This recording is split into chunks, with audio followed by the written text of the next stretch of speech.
Well, we thought we'd take this weekly video out on the road. We're here at Recology at the Recycling Center. If you've ever wondered where your recyclables go, or ever wondered where those blue bins and green bins go, and this new mandate for composting, and the new challenges and mandates around recycling, what we're trying to achieve in San Francisco, you know where it's processed? Well, it all starts right here, right on the border of San Francisco, down in Brisbane.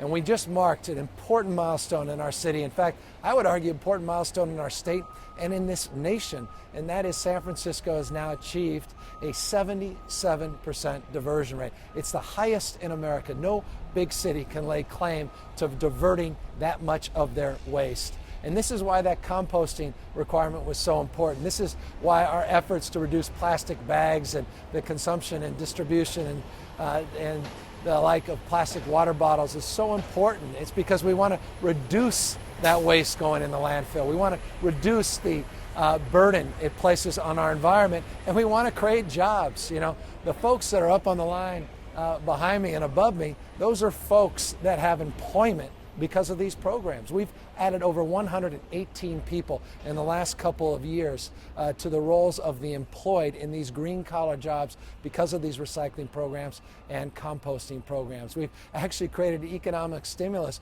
by building out facilities like this and putting people to work to do that job. And of course, all the folks that are out here in the hard hats are also supported by people in the offices that are doing the processing, doing the accounting, doing the bookkeeping. So there's a multiple in terms of the jobs that are created because of programs like we've established in San Francisco. Look, it was, I think, 1996, within the margin of error, we were less than 50%.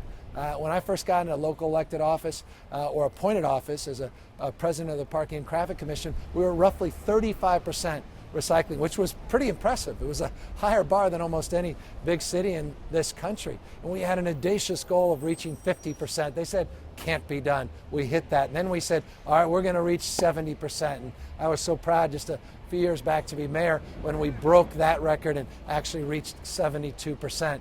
And here we are with a goal of 75%. It was a stretch goal by 2010. And not only did we achieve that, as I just mentioned, we're at 77% on our way, in fact, ahead of schedule, to be at zero waste by 2020. Now, I can assure you, there's no city that I know of anywhere in the world, large urban center, that could ever even imagine within the next number of years to be at zero waste. This is achievable because think about this, even though we're at 77%, the remaining trash that comes here that ends up in the landfill, already we've identified 2/3 of it that could very easily be diverted if folks would do more composting at home and do more recycling at home and use these bins you see behind me. So I don't want this to become a PSA for our recycling efforts, so that's always good. And remember, it's the kids that are teaching the adults, and appropriately so.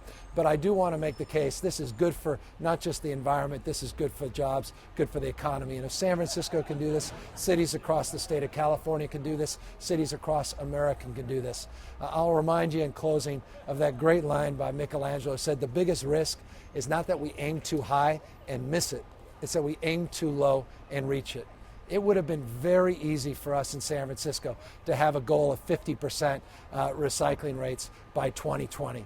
In fact, for a lot of states, a lot of cities across the states, that will be most likely what they can achieve. But we thought we'd put a stretch goal in place. And when you do that, you get people to organize, that quality of imagination where people in the private sector and public sector, using the entrepreneurial and innovative spirit, come up with new strategies and new ideas. They may seem untoward at first, they may seem a little controversial, a little extreme at first, but all of a sudden when you peel it back, literally and figuratively, and you look back 2-3 years hence, and you go, my gosh, that made so much sense.